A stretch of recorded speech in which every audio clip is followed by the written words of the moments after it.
Hello everyone.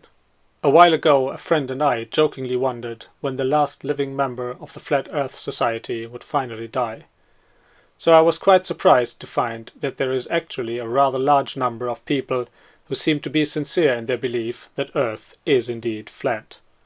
They keep repeating so-called proofs that can be easily refuted by observation and experiment.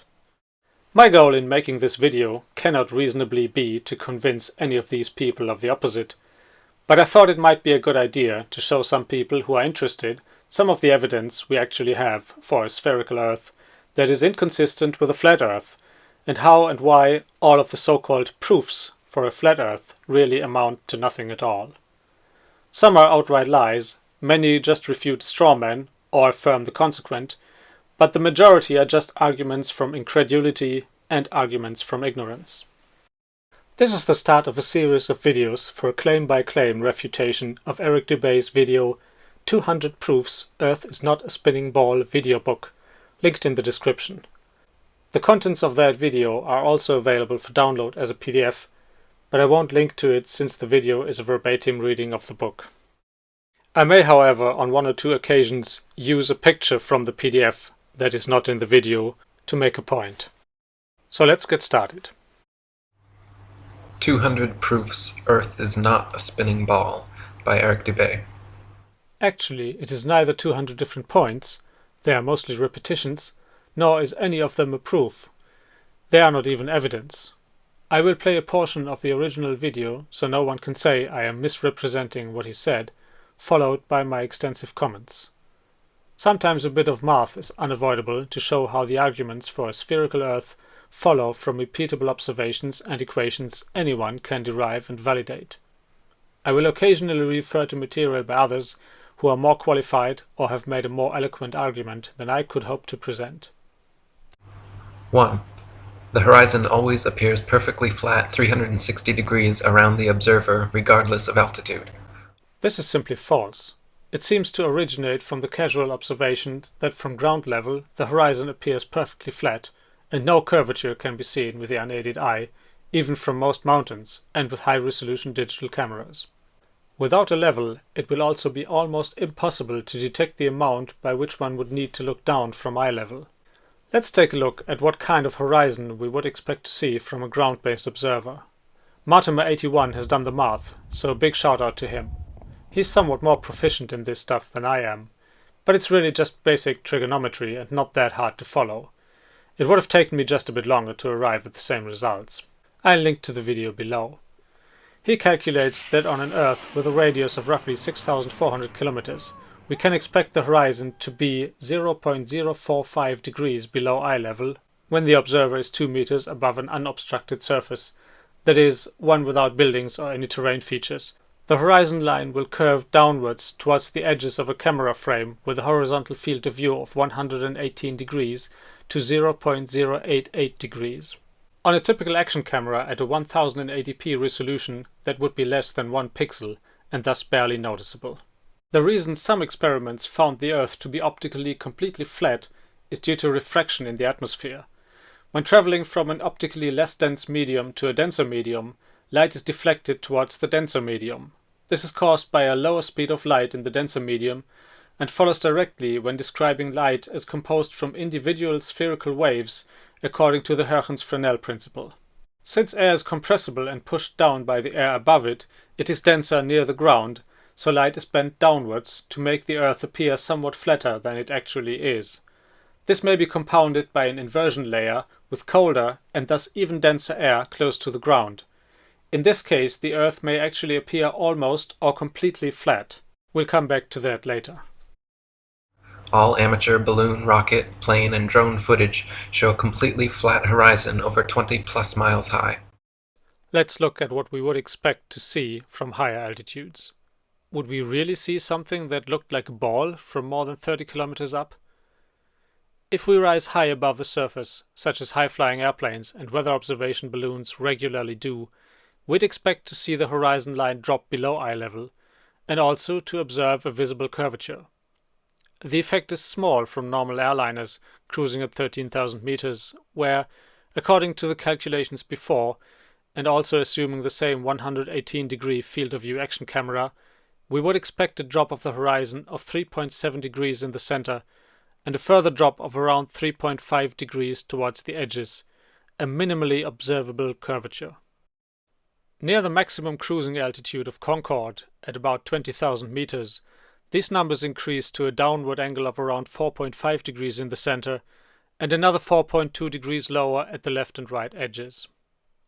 At typical altitudes of stratospheric weather observation balloons of 30,500 meters, or about 100,000 feet, the horizon will be down by a barely noticeable 5.6 degrees, arcing down towards the edges to 10.8 degrees, a drop of around 5.2 degrees. So, can we see this curvature in aerial footage? Flatliners always claim one of two things. Either that the footage is computer generated by any agency in on the conspiracy, or that any visible curvature was caused by lens distortion. The former is just an assertion, so let's not worry about it. The latter is a real issue, but it's not insurmountable. All lenses, except some very special anamorphic cinema lenses, have the property that every straight line which passes through the frame center is perfectly straight. On the lenses which are typical on modern action cameras, all lines are curved towards the nearest edges. This is known as barrel distortion. Fisheye lenses have a very strong barrel distortion, but even those will project straight lines going through the center as straight lines. So in order to give the camera the benefit of the doubt, we will look at some footage where the middle of the horizon line is as close to the center of the frame as possible, or even slightly below, so that any possible visible curvature would be reduced rather than exaggerated by the lens. If we could still find an upward bulging curvature, then we would clearly be looking at the curvature of the natural horizon, which is a strong indication of the spherical nature of the Earth. I found unedited footage of several balloon launches, plus one amateur rocket launch, so unless we can see clear evidence of a transition from the real launch footage to the alleged CGI, we will assume it is real, untempered footage from high altitude. Let's first use DogCam flies to the edge of space, 110,000 feet on a balloon, mainly because it is footage used by Eric Dubay himself in his 200 Proofs book. The problem with this is that it is edited and thus does not fulfill the second criterion of showing raw continuous footage from start to the highest point, so we will repeat the exercise with a second video later. But first, DogCam. By the way, the PDF version shows a dishonest picture of the DogCam. It is squashed vertically, thereby compressing any possibly visible curvature below detectable levels, and secondly, it is labeled over 20 miles high, whereas the screenshot is from a time in the video where the video's own caption says 23,800 meters, which is less than 15 miles. In this screen capture, which is contrast enhanced to give a clearer definition to the edge of the Earth, we can see that the horizon does actually drop away towards the edges. Although this camera does not seem to have bad distortion, I still selected a frame where the horizon line is below the center of the frame, indicated by the green line, so that any possible barrel distortion would reduce the visible curvature, so the measurement is conservative. Here is a screen capture of another high-altitude research balloon video, which contains the complete uncut ascent. If you have too much time on your hands, you can watch the entire video and satisfy yourself that it is not edited and there is no other trickery involved. Again, I have selected a frame where the horizon is very close to the center of the frame, because in this case the lens has a clearly visible barrel distortion. But this video offers another great opportunity. It contains the moon near the center of the frame, so it is only slightly distorted. We know the moon has an apparent diameter of around half a degree, and it is about 8 pixels in diameter in this frame. The frame is 1920 pixels wide, which corresponds to a field of view of around 120 degrees. The drop of the visible ends of the horizon curve is just under 50 pixels, so around 3 degrees. Even at 30,500 meters, as was claimed in the video description, this seems a bit less than expected, but nonetheless it is clearly visible. If you don't have the time to watch several hours of a balloon ascent, there's the high-performance alternative of amateur rockets. The best of the lot is called the Go Fast launch and reached just over 117 kilometers of altitude. Above 100 kilometers is often, though rather arbitrarily, referred to as space. Airplanes don't fly there anymore.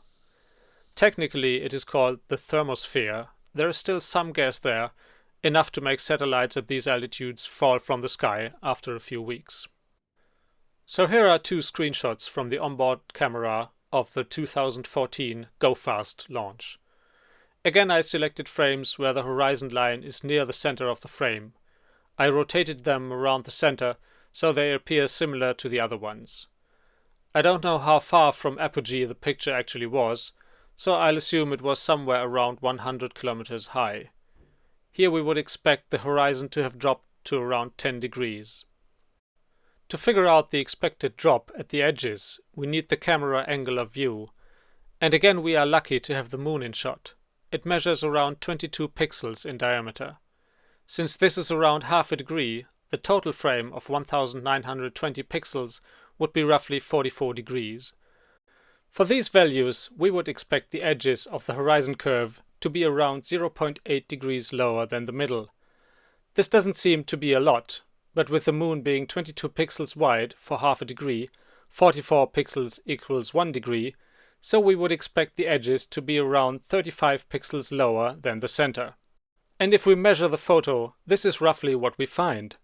It is not precise enough to arrive at an exact value or even a good estimate of the Earth's actual radius, but it is a good indication that we can't be too far off.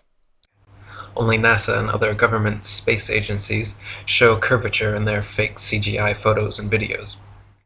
So, sorry, all the footage I used to actually show a curvature was not from NASA or any other space agency, Russian, European, Chinese, or otherwise.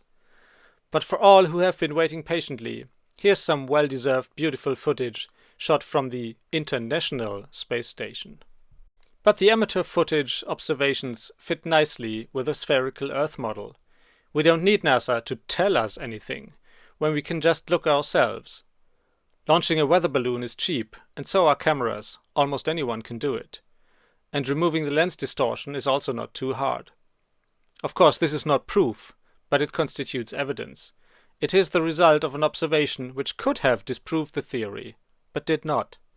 Clearly defined ways to disprove a model are a hallmark of a scientific theory. Going to high altitude and measuring the curvature of the horizon line had the possibility of showing a totally flat horizon, which would have been incompatible with a spherical Earth. But it did show a curvature consistent with that model and consistent with the assumed radius of the Earth. As to a flat Earth, there isn't even a theory which explains what the horizon should look like from higher altitudes, such as how far away should we be able to see, at what angle should the horizon be, what curvature, if any, would we be able to see, etc. In other words, the flat Earth horizon model is not falsifiable and therefore not a useful scientific theory. Proponents of a flat Earth will say, "We see no curvature, therefore the Earth is flat."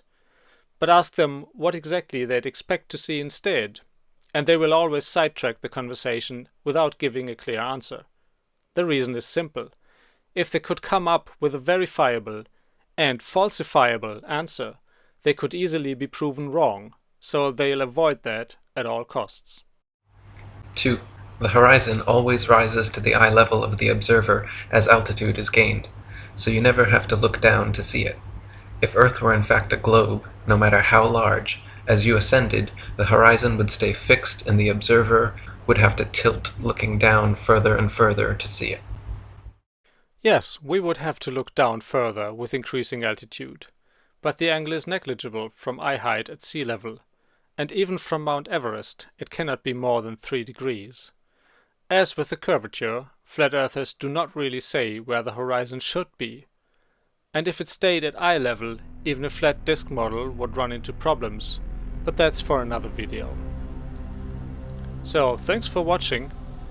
I will continue this series whenever time allows, but if the first 2 out of 200 points have taken me 15 minutes, It's going to take a while to work through this. Please point out any errors or omissions, or just leave any other comment you like. If you like this, subscribe and spread the word. This video is licensed under Creative Commons license, Attribution, Non-Commercial, Share Alike 4.0 International.